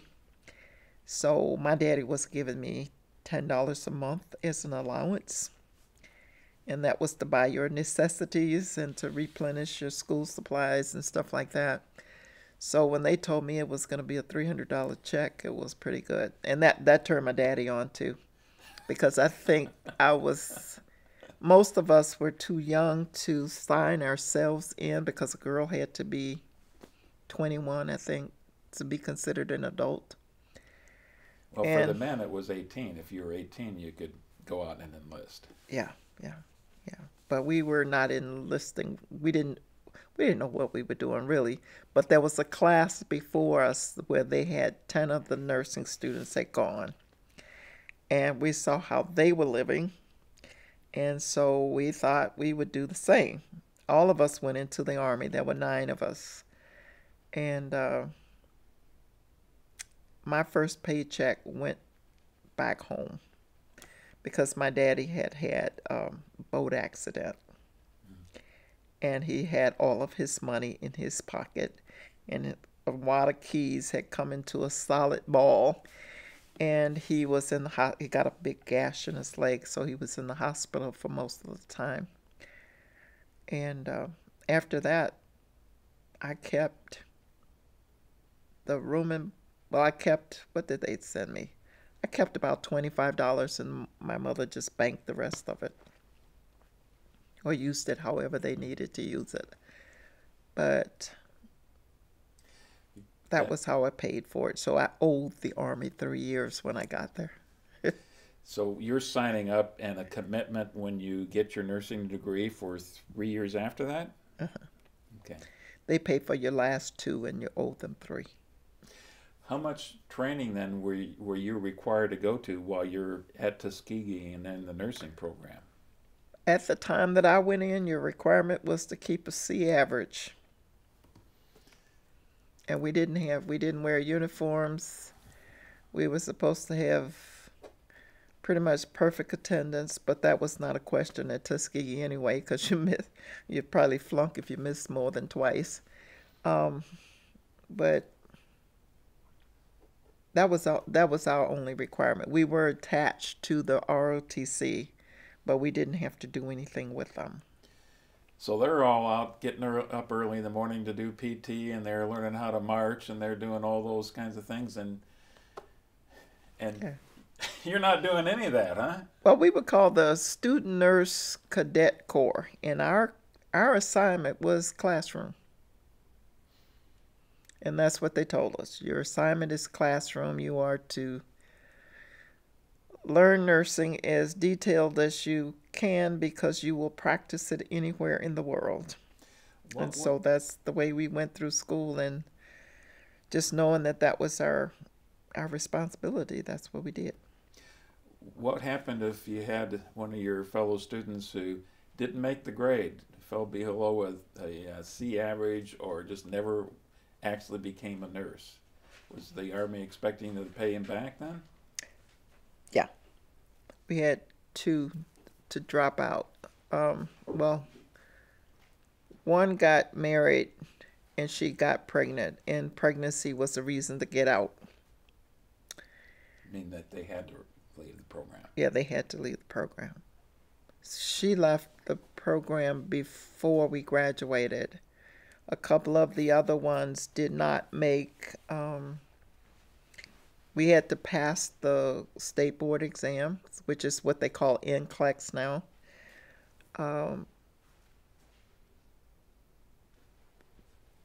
I think two of them did not pass that exam. But I was working at Tuskegee after graduation on a special program, and less than 30 days after I got my first paycheck on that job, and then my mother called me and said, somebody from the Army called and said that you are supposed to be in San Antonio, Texas, less than a week from when she got that message. So I immediately went home and started off on a train ride to Texas. Well, Connie, we're going to talk about all of that tomorrow, but a couple questions to finish up for today. And this goes back to the civil rights issues as well, I think. Were you getting some Red Cross training at the same time you're going through the nursing program? Pretty much we had our Red Cross training in high school. Most of us did, but those who didn't, we did the first aid training at the beginning of nursing, because if anything happened on that campus, we were pretty much it, besides them going to the hospital. The hospital was on the campus, but if anything cost money, they came to us for the treatment. When you say if anything happened, are you suggesting like if somebody had a cut, if they had a cut or something, or Okay. if there was what we call a civil rights breakout or anything like that, we might have been called in to Was there a just concern take care that of there everybody. might be some kind of civil rights violence on campus? Not on campus, but if it had happened, like my classmate got killed out there, if there had been this mass dog eating up people and stuff like that, we might have had to respond to that. But we didn't. We didn't end up. Not much happened at Tuskegee. Did you enjoy being a college student there? Oh, I did. Yeah. Were there sororities? I pledged my sophomore year. There was a nursing sorority. I pledged into that, and then in my senior year, I pledged into the social sorority, and that was based on grade points and stuff like that. Everything was. You didn't get into that kind of stuff unless your grade point was up there. Last couple questions for today then, Connie. I assume you did a little better than a C average. How did you finish?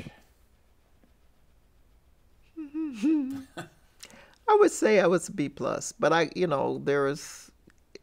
look back at my transcript and decide this was classes that I liked and classes that I didn't, or this was when I was pledging the sorority, so the grade point went down a little bit. But pretty much I would say that I was a B plus, because at Tuskegee you could only get 2 C's anyway. They said a C nurse is not a good nurse, so Had you they figured didn't out by allow that it. time that you had chosen the right profession, being a nurse? Yeah, I did. Yeah. Any last words about your experiences at Tuskegee then? I was also in the drama club then, and so I participated in a lot of the plays that they had. I tried cheerleading, but my voice wasn't good enough, but I did that. I had a boyfriend when I was there. Yeah, he was in veterinary medicine, so we did a few things. We had movies. Well, at Tuskegee, there was this religious thing kind of transferred over, because it was mandatory to go to chapel every Sunday, and you had a IBM computer card that had to be punched to show that you went or not. And if you didn't go, then I think you had to work in the cafeteria or something they do to you.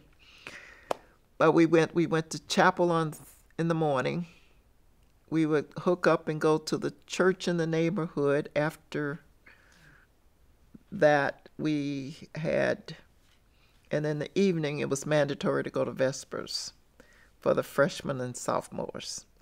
And at Vespers, they would usually bring on maybe some opera singers and ballets and all those kinds of things.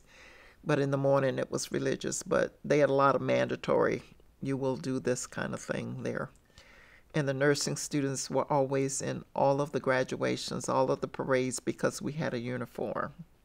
And we were considered the cream of the crop on the campus. So, what's your uniform look like? It was a little gray dress with a white collar and white sleeves, and you had to put the collar and the sleeve on. You had a white apron that when we sat down, no matter what, you had to fold it over and so you don't sit on it.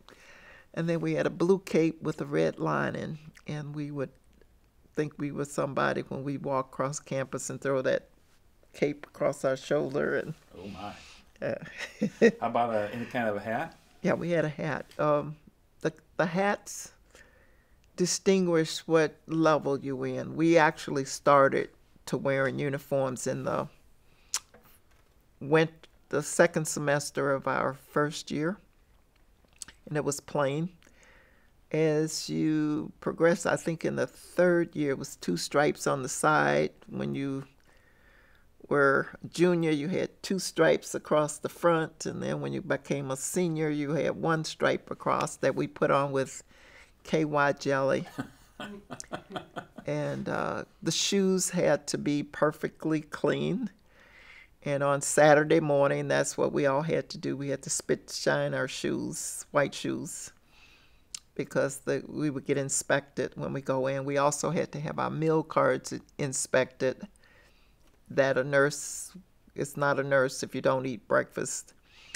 And so you couldn't go to clinical if you had not had your breakfast. After a while, we realized why you needed to have breakfast too, though. Because if you smelled anything and you were empty stomach, you might want to you feel a little queasy. So that was, and then the other part was we did stuff. I was telling somebody this the other day that we actually had to deliver babies.